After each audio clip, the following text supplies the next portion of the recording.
Excited to do it with you, and welcome. So this is going to notify people. We're going to take a second. I'm going to talk about some things, but it's going to take a second for people to get in, and that's totally fine. This will be available for replay immediately and forever.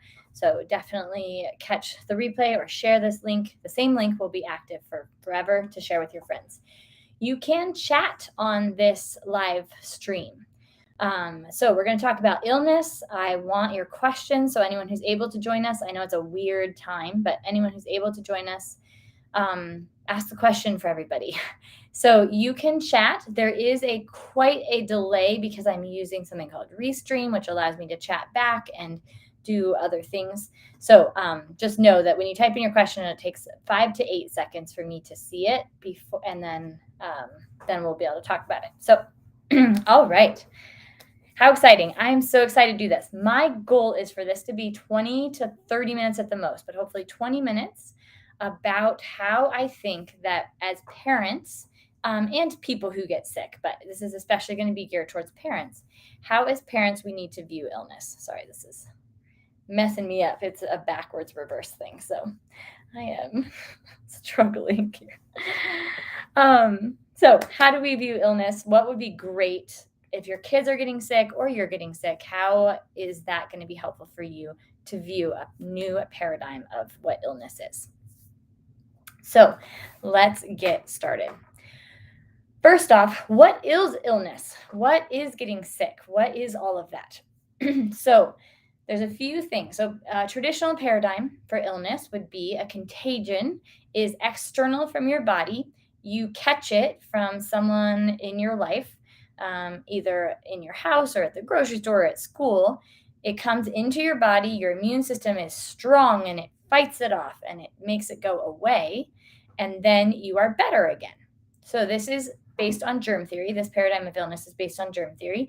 And as you know, I have been exploring not believing germ theory and exploring what does that mean? How does that look in terms of things that look contagious to us? Like everyone's getting it. How does it look in terms of like sanitation and sterilization and vaccination and all of that, right? So we want to let's back up and see what is terrain theory, or what does illness like actually look like. So we're going to talk about that today. First, I want to read Florence Nightingale's words. If you do not have this book or have not heard me talk about it, this is one of my favorite books now. I just discovered it a couple of years ago. Notes on Nursing by Florence Nightingale. This book is about nursing as a mother or a daughter or a wife to ill people in your household, not a nursing school nursing. Her very first page of her book, after the preface, she talks about disease as a restorative process is her title. Shall we, this is her quote from Florence Nightingale, shall we begin by taking it as a general principle that all disease at some period or another of its course is more or less a reparative process, not necessarily accompanied with suffering, an effort of nature to remedy a process of poisoning or of decay, which has taken place weeks, months, and sometimes years beforehand. So she goes on to talk more, but that is this crux of, I had been learning terrain theory, and then Florence Nightingale talks about this in her very infectious prevention knowledge, hospitals, sanitation, prevention of diseases that were communicable, all those things. Like that was her thing. She did what we would call communicable disease. She worked with scarlet. She worked with cholera. She worked with rampant infection in the Crimean War hospitals, right? So there's tons of infection that she dealt with, and yet her stance on disease is it's a restorative process of poisoning or decay. So poisoning being toxicity, decay being malnutrition.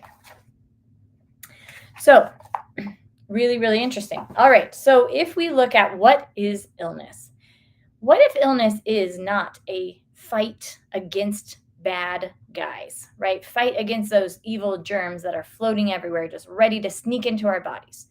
What if illness is a restorative process of our body to correct a problem that has already occurred? That main paradigm is the biggest paradigm shift that is needed and helpful in all the things I'm going to talk about. So instead of something having to coming in and we're defending, there's something already in that's coming out. What's interesting is if you watch my video about skincare or lung disease, healing your lungs or things like that, we already talk about this concept. Something is in that's coming out, and it's good. It's good when it's coming out because it's not in anymore.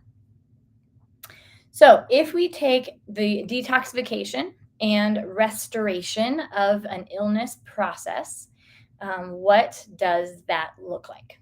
So let's look at a practicality. There is a detoxification and restorative process that's happening right now for a lot of people in a lot of families. What is that? So, for a lot of people, they have either gotten a stomach bug, as we'll call it, we'll use modern terms, stomach bug, or a like cough and congestion. Some people it's chest, most people it's upper respiratory infection. What does that mean? Mucus, cough, fever potentially, vomiting, loose stools, restless legs. We'll go less into 6 symptoms and more into like how do you feel? Headaches, problems sleeping, ear aches, ear infections, ear pain, throat pain, sore throat, trouble like tight chest. Okay, so right, I just described what we would consider 6 symptoms, illness symptoms, right? Okay, let's take one of those all at a time or more or less at a time. So, mucus. What is the purpose of mucus? Mucus traps and removes things, right? So, there's a mucociliary action of our lungs that we have these little ciliary and they are bringing stuff out of the lungs up out so we can cough it out, spit it out. Some things are swallowed and go through the digestive system to be eliminated that way, although it is best to not swallow your mucus whenever possible. What is earwax? Earwax is the mucus of the ear. You're trapping and removing things in a sticky fluid that works its way out. Specifically, when you chew is the best thing. What happens if that gets clogged up? Well, we don't have good drainage of the mucus. What happens when we have thick mucus? We get dehydrated, we get electrolyte imbalance. Now we have thick mucus. So now our mucus is going to be coming out slower, right? Because it's thick. So we need to thin the mucus and then we feel better. But ultimately, if you think about all those things, we are detoxing, we are getting rid of stuff. That is being accomplished. Loose stools and vomiting, clearly you are just eliminating stuff from your body. So, hey, it kind of seems like the major and primary symptoms of illness are detoxification symptoms. It's interesting. All right, well, what about fever? Fever comes for various reasons, and we've talked about that. But fever comes when you need 2 things. When you need calcium in the system, or when you need to re-gel your cells. So I'll talk about that for a second. So your cells have gelatin water structure. This is why when you cut yourself, you don't water, you only bleed, right? So your cells have water in them, but it's in a gel state. When you get a lot of toxicity in your cells because you have a lot of toxins, you're storing them in your cells because they can't be circulating, that's even worse. And the water is trying to gel, but it can't do it as well around the toxins. A fever, just like making gelatin for Jell-O, literally, a fever resets that gelatin state of the cell and it will push all the toxins out of the cell. It's called an EZ or exclusion zone. Dr. Jared Pollock talks about this a lot. So your cell gels with the fever, and all of a sudden your toxins that were in the cell are out of the cell in the bloodstream to be eliminated through the normal detoxification pathways of the body. Cool. So fever is very helpful for regelling cells, aka detoxing them and restoring them to proper function. There's that word restorative again. Now, calcium deficiency or need for calcium can be another reason for fever. This is why we often recommend calcium lactate if people are feeling ill. I was taught first about calcium lactate and then that calcium lactate, a deficiency of calcium in the tissue creates a vulnerability to infection, which is a germ theory paradigm, right? But if you think about calcium lactate, or calcium, sorry, just say calcium, calcium is also very needed in detoxification. I learned this when I was doing GAPS diet with people, and they got very ill. Sorry, they got very symptomatic with muscle cramps, restless legs, foot cramps, all that kind of stuff. And when we started doing calcium, they started getting better. They weren't ill, they didn't have sicknesses or colds. They were just eating differently because of their the GAPS diet. It was detoxing them very significantly, and their calcium need went up. They used their calcium up, and they became deficient. So, calcium, which, quote, fights a fever or helps kill viruses, actually is a detoxification mineral. Interesting, right? So, all these different things really play together. Restlessness in sleeping, right? Lots of kids do not feel well and they are restless in their sleeping. They're very up and down. Maybe they're coughing, maybe they're not, but they're just not comfortable. When we have a lot of toxicity in our body, you're not comfortable. If any of you have done a detoxification yourself or have felt like either on purpose or like been sick and just felt very toxic, think about it. Like you're just bleh, like everything kind of aches, everything kind of hurts. You're a little sore. You can't put your finger on what it feels like, but it just doesn't feel good, right? So when that's happening, you are having a lot of toxins in circulation. That's what's causing those symptoms. If you have symptoms of toxins and then you get them out and you feel better and your body is cleaner, then you restored your body to proper functioning. So all of that idea, and if you think about every symptom you've experienced in illness, it makes sense that it's a detoxification symptom, which restores, when done well, restores the body to full and proper functioning. I remember getting sick as a little younger person, and when I felt better, I felt so much energy, right? You like cleaned your whole room and went and ran, did errands and whatever. That doesn't happen as much now because I do not always allow my body to heal properly, which is a problem as an adult. That's not good. But think about that boost of energy that you experience after being well and how good you feel and how clean and alive and just up you feel, right? That is the restoration happened after the detoxification. Isn't that cool? Isn't that cool? Okay. So that's the setup. That's illness. Hopefully that sounds convincing. Hopefully that makes sense. It's hard to not have the actual feedback here. So then at Wise Traditions, earlier, couple 3 weeks ago, whatever, Dr. Larry or Lawrence Palevsky spoke. I highly recommend this. You can go on the Wise Traditions website and purchase this. I don't know what it's called, sorry, but Dr. Lawrence Palevsky, he spoke, I think, on Saturday, and you can even just purchase that one talk. But I'm going to give you the highlights, basically a book report of his talk. But it was so good. I want to listen to it multiple times. His phrase, when your kids, so he spoke to parents about their kids being sick. He's a pediatrician that works somewhere back east from what I could gather. His phrase is, you should have nourished facilitation of illness. We are not preventing illness. We are not avoiding illness. If your kids get sick, it is not a failure on your part to feed them improperly. It is not why is my immune system so weak? When your children or you get sick, it is facilitating a restorative detoxification process. And his phrase that I love is nourished facilitation. His main points are, during illness, you should eat less in general. We're going to talk about that. And move less and do less and be quieter. So the body has the energy to do the thing that it's working on doing. It's pretty cool. Okay. So eating less. He talked a bit about this, and then I have some other thoughts.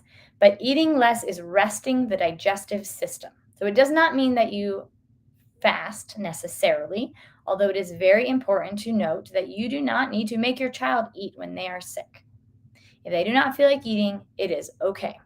They need to stay hydrated, but they do not need to eat food. So when your child is sick, they do not need to eat food. We do not need to force them to eat or get stressed when they're not eating. Foods that are good, foods that are restorative, foods that thin mucus are going to be meat stock, animal fat to some degree. Dairy is a tricky category, so we're going to talk about that a little bit. Sugary things, so your Pedialyte sugary thing that your kid is eating to hydrate them is not hydrating them. It is not thinning their mucus. It is just feeding flora that we don't necessarily want to feed and making the immune system work harder. So, do your kids need to drink fluids? Absolutely yes.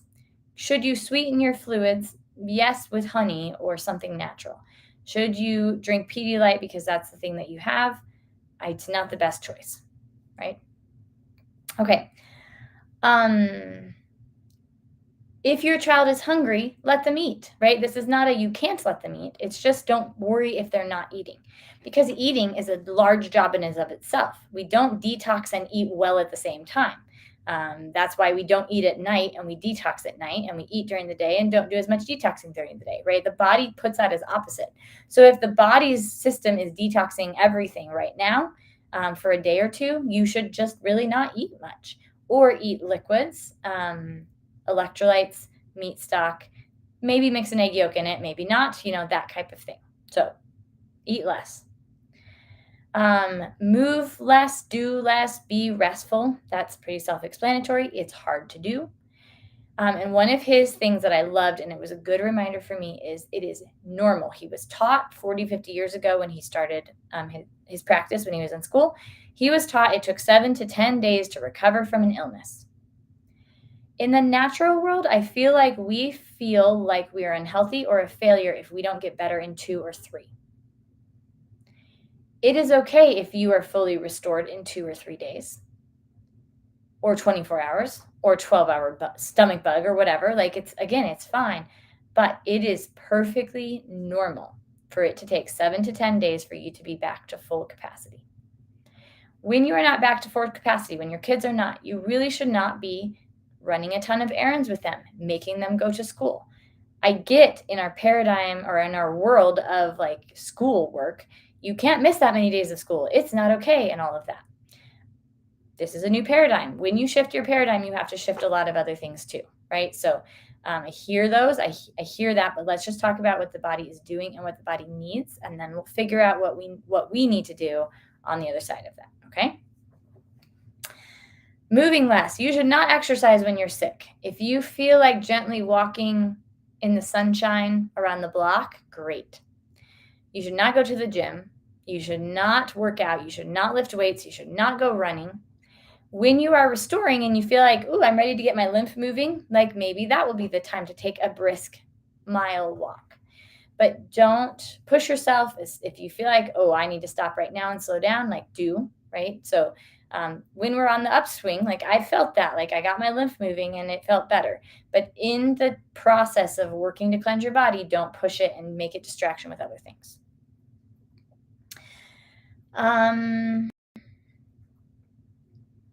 The other thing that I thought were helpful to highlight in terms of food is what foods do we eat? And let's talk about dairy. Sorry, I forgot to do that here.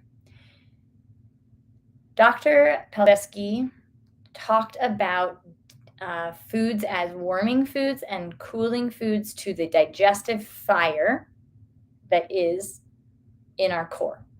So we have a fire, a triple warmer is what Chinese medicine calls it, right? We have this fire that keeps us warm. It is our adrenals and thyroid are a huge part of that. Your spleen is involved in that. There's a lot of internal organs, and it's what we produce the energy from, right? Digestive fire is part of that. And if you have low capacity, low digestion, low fire overall, you're a cold person, you're always tired, you're pale, you have a lot of mucus, which is the smoke from a smoldering fire. So there's this really cool thing, and I want to do a video about this topic exclusively, but I'm just going to quickly tease it, which is if you think of your gut as a fire. If you have you're starting a fire, you need small kindling. And that, in a lot of ways, is carbohydrates or the building blocks: amino acids, carbohydrates, emulsified fats. So let's say you do a GAPS milkshake. So you juice some beets and you put some sour cream in it. So you've got fat with the thing to emulsify it all in one package, right? That is a nice kindling. A protein, a steak, a chicken thigh, those are bigger logs. And if you put bigger logs on a very tentative fire, you're going to put it out, right? So that idea that we need to be aware of what our digestive fire is like and make it bigger. So stomach acid boosters like beet kvass and sauerkraut juice and cabbage tonic and apple cider vinegar, things like this will actually boost that digestive fire. Spices like cumin, curry, ginger will boost that digestive fire. And then once we get it boosted, and potentially we'll eat some carbohydrates. This is why it's easier to eat carbs when you're weak, because carbs are like kindling, leaves, pine needles. But you just have to keep putting them in, and you don't really feel good or strong. We eventually need to build the fire to be stronger and be eating bigger things. Amino acids in meat stock is going to be a way to have kindling without it being carbs, which is really nice. And then we can build from there. Okay. When you have a low digestive fire or a dampness in your digestive system, which is, again, Chinese medicine terms, you will have problems with dairy because dairy is a dampening food. So you got a little bit of a tentative smoldering fire and you put some wet moss on it, it's going to go out. But if you had a bonfire and you put wet moss on it, it will dry and fuel the fire, right? Does that make sense? So the state of our fire depends on how well we tolerate certain foods. That's been a cool concept, and I want to talk more about that, but not right now. He also talked about when you have a smoldering fire, you will produce a lot of mucus, and you have a white coating to your tongue. So this is part of why we have a white coating often on our tongue when we're sick. It's also from detoxification. We get white coating when we're detoxing as well. But that was a really fascinating connection concept I wanted to talk about. Okay. Well, what about, Amy, you might say, what about when kids go back to school or daycare and they get sick? And they weren't sick before, and now they're all sick, and they passed it around. The idea here would be that there is a common stressor in their life.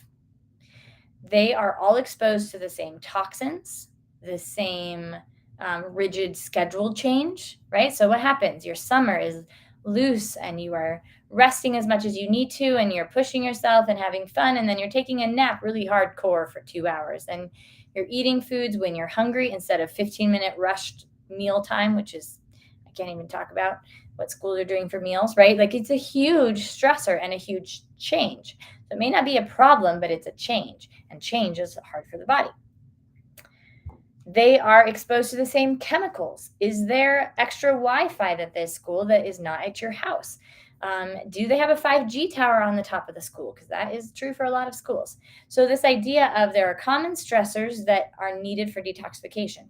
And then the other cool thing is growth, development.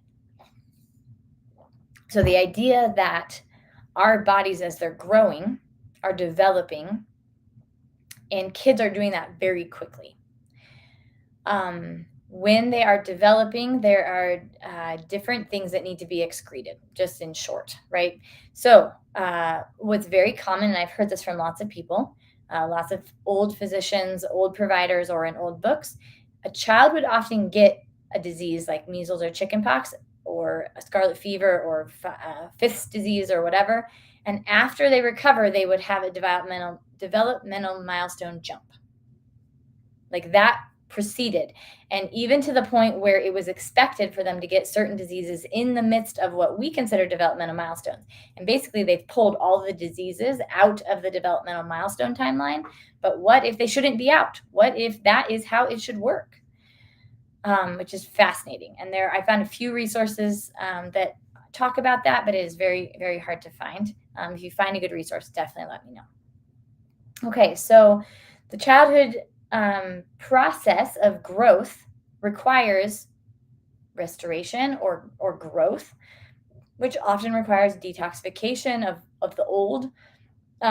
Dr. Lawrence said, or Dr. Larry said something about how children get so many skin diseases, or like eczema is so much more common in children because they are rearranging their collagen and their bone tissue so often because they're growing so much. So things are getting stirred up a lot more than an adult who has a stable skeletal system. That was really fascinating. So the idea that the quote contagious diseases that we see, what if they are actually common stressors that all of our bodies need to detox from?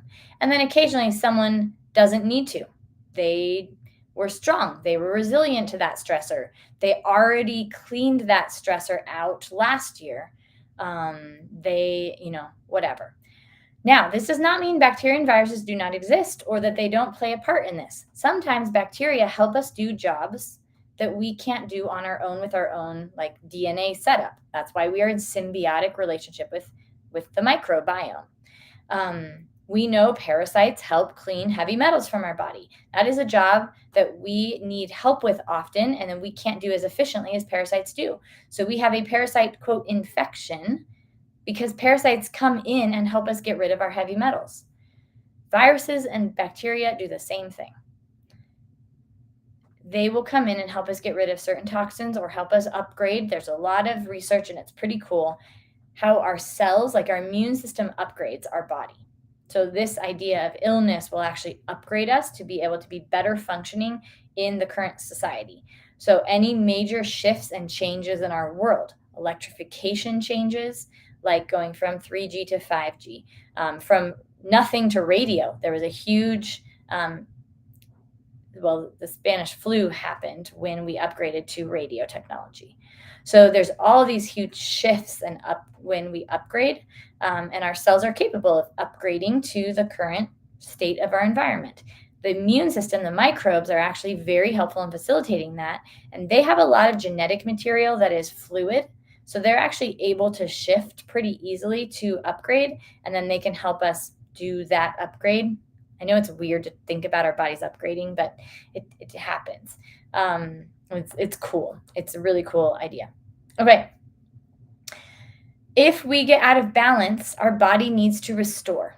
So if we get too toxic, we need to cleanse. If we get too nutritionally deficient, things will get broken and we need to fix that. Now, this is the one thing of I don't want to use do you have a weak immune system?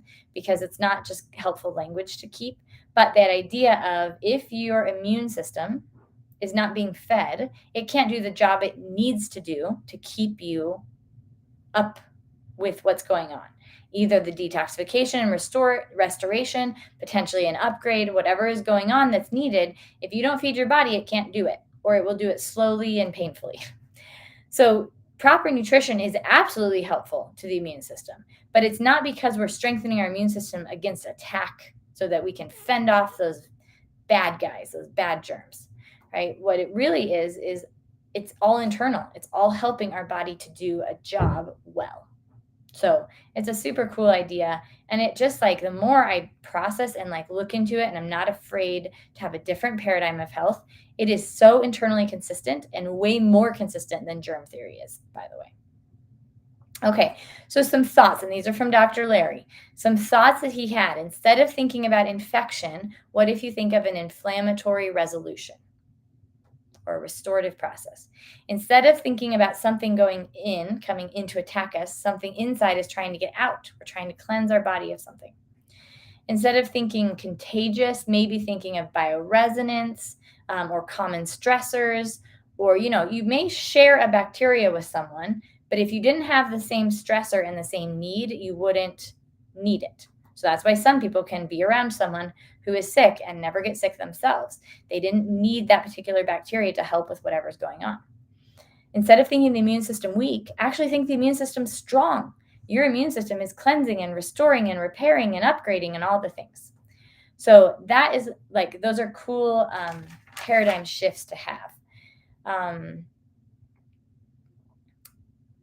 The last thing, and this was from Dr. Natasha, she mentioned in the practitioner panel Q&A, when you are alkaline, that will set your body up for having viruses need to be around, or a favorable environment to them. When your body's too acidic, it will have funguses need to be around. So again, even in this, like, okay, let's say your own flora gets out of balance just because it does, there was still a cause for the flora overgrowth. And an alkaline or acidic environment caused that, right? And so this idea that your body being in balance, your body being nourished, your body being clean is the ultimate goal. And when it happens, you won't get sick, what we call illness, right? But if it is out of balance, sickness brings you into balance. So the sickness is the solution to get back. But the only reason you don't have sickness if you don't have it, when you're eating healthy and doing all the things you should. When you aren't getting sick, it's because you're already in balance. You don't need to get in balance because you already are. Does that make sense? So there's this like rebalancing that's needed. And when we need it, we get sick. Emotions, by the way, play in here in every aspect. You can have emotions that need to be released. You can have an environment that's emotionally stressful, and your body's going to receive that stress and need to repair or restore or shift for that stressor to not be as much of a big deal, or to get rid of that stressor once it's gone. So emotions play in exactly the same as a mercury or a chemical pollutant that you're breathing in, or a sugar molecule or whatever. You're still going to get rid of it. So I want to close with this. I wrote down some things like, okay, here's this new paradigm. So you are, as Dr. Pelvesky says, you are nourished facilitation. You are providing nourished facilitation to your child or your body as they are restoring and detoxifying and upgrading. What does that mean? What do you do, right? So number one, this was his thought, but I loved it. Connect and touch your child. One, we can help that process go smoother. Think of skin to skin with your infant, with your child as an infant. That regulated their heart rate, their blood pressure, their temperature, their respiration rate, their hormone balance, like so many things. And actually, moms helped you regulate your hormones too a little bit. So there's a regulation with skin to skin touch that is very important for all times of life, not just when they are infants. So connect and touch to your child. It will provide them. And if it is something that's hard, this is a hard thing for them, it will provide them comfort. Comfort and encouragement and support allows us to do harder things with ease, much more than being alone and uncomforted. Feed appropriately. Do not overfeed. It is okay if they're not eating. Provide electrolyte and fluid. So appropriate fluids, which would be meat stock, warm herbal teas, nothing caffeinated, nothing sweet. If you need a little honey, that's okay, but no fruit juices, no cold fluids, no cold water. Plain water is very rarely indicated. At least have some salt in it, maybe some lemon, maybe some apple cider vinegar, right? So something in it it's more than just water, not juices, not cold, and not sweet. Support and facilitate detoxification. So doing a detox bath will help the toxins get out and the symptoms will decrease. Cool. That's super helpful. So it's not wrong to help you to facilitate the detoxing. Allow the fever to persist. I would give calcium lactate, because calcium lactate it does not fight a fever. It just provides calcium. So if you need calcium and you have a fever to get it out of your bones, and you give the body calcium, you don't have the fever anymore because you have the calcium, right? The body is very smart. If you need a fever, it will stay. I've had plenty of cases. I've watched this many times in lots of kids. They gave plenty of calcium lactate. The pain was gone, but the fever persisted. Great. It does not fight a fever. It just provides calcium. Be in the sun, be warm, be sleeping, drink lots of fluids. All those things help facilitate detox.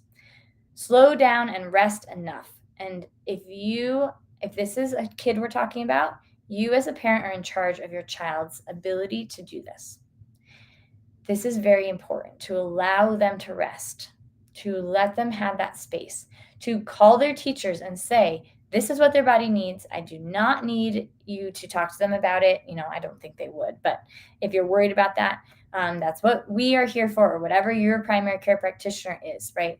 Be that champion for your child to say, I will just get a doctor's note because I need my child to rest. And we are very happy to provide that. And potentially without seeing your child, if you're a current patient, right? Depending on the appropriateness of the situation. But a video chat may be perfectly acceptable for me to see, yes, they need to restore and be able to write you a sick note, for them to miss school without being marked absent or whatever, right? So champion that. Don't just say, I can't let you, miss school. No, them restoring, them upgrading, them detoxifying is so much more vital than whether they get one more day of multiplication. If they're getting sick all the time, we need to look at detoxing. We need to look at nutrition. We need to figure out why the body is so behind and try to get it going faster, by opening up detox support or doing detox baths every day or whatever, right? So if it is a problem, let's talk about it. I'm not just saying like let your kid be sick all the time, but if you have no other option, it's better for them to be sick than not be sick, because not being sick will lead to things like chronic disease, autoimmune disease, cancer, things like that. Help your child listen to their body. Hey, you were playing and now you feel tired? That's okay. Your body just had a little energy and now it wants to rest again. Let's get you tucked into bed, right? Oh, you want to drink? Just stock? Like, that's a good idea. Or which way would you like your stock? Is that enough butter? Is that enough salt? Do you want less butter? Do you want more salt, right? So you're helping with the parameters, but you're letting them make decisions and you're teaching them in the meantime how to listen to their body. And then thinning the mucus is huge. So doing warm, nourishing liquids, not cold, fruity, sweet liquids, to help help thin the mucus. It will also nourish, which is great, but thin the mucus. So quickly, I'll run through that list. Connect and touch your child. Skin to skin, cuddling, doesn't have to be full skin to skin, right? But connect to them. It is helpful. It's very helpful. Feed appropriately, not overfeeding, not underfeeding. Feed appropriately. Provide fluids for them to balance their electrolyte and stay hydrated. Support and potentially facilitate detoxification. Slow down and rest enough. Help your child listen to their body and work on thinning the mucus. Don't freak out. Watch your child. If they are breathing, their cognition is fairly normal. They may be grumpy, right? But they're not hallucinating. They're breathing, they're not dehydrated, and their cognition is normal. You are good. You are good to let their body restore. And now, hopefully, you have more power and tools to be able to do that you feel empowered to do this. So if there's any questions, I'm going to end at 40 minutes unless there are a ton of questions. So type in your question. If you have a Google account, you can log into YouTube and type a question. Otherwise, you can type a comment after this post. Immediately after I stop it, it will post, and you can type questions. You can go back and watch this. Please share this one. I'm really, really passionate about these things. I think it's going to be super helpful and empowering to parents. I'm really thankful for the lecture that I heard, and just the thoughts that came from that, and the organization of those thoughts was really great. So it takes a second for the delay for the comments to come in, and you could probably typing them. So I'm just going to give it I'm going to end at 40 if I don't have any comments, but 40 minute away. But thank you for being here. Share this with your friends. Ask me what doesn't make sense, or if there's things I missed, because that's great. All right. I don't see anything coming in. I might just end it now. Have a lovely night. And you guys got this. You're doing awesome. I hope this is helpful. And we will see you later. You are very welcome.